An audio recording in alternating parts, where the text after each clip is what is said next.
وبامتزاج موسيقي بين الحضارة الشرقية والغربية.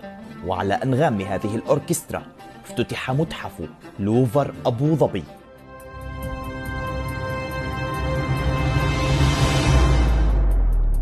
ولكن الأوركسترا التي تعزفها الإمارات في ليبيا ومصر واليمن لها شكل مختلف، يقاس بأعداد الضحايا وحجم القنابل.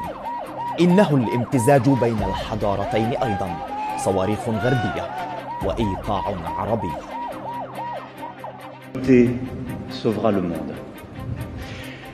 Et il serait naturel que je vous parle de culture, d'éducation, de civilisation, mais un mot s'impose d'abord à nous ce soir qui sommes réunis, c'est précisément celui de beauté.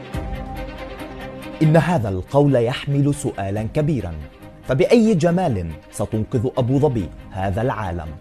الجمال ليس صفة في الأشياء فقط، بل هو قرينة في النفس.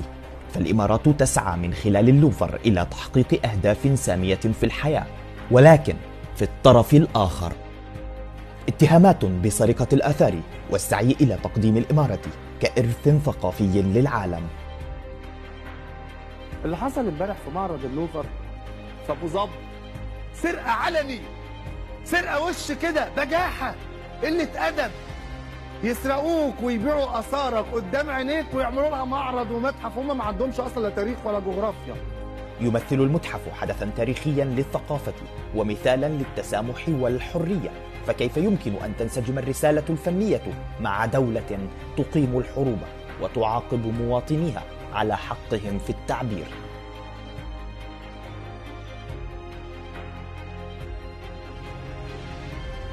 لأن نحن حقيقة مش حدث. كيف حدث؟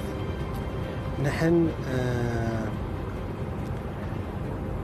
ما هو بشيء حصل أمس. نحن عندنا تاريخ يرجع إلى آلاف السنين. الحضارة لا تشترى، بل هي قيمة تراكمية وتحتاج إلى زمن وبلد وتاريخ. وفي السعي لإقامة متحف وسط الصحراء دفعت الإمارات أكثر من مليار دولار لإنجاز هذا العمل الذي يعرض حضارات دول لها تاريخها.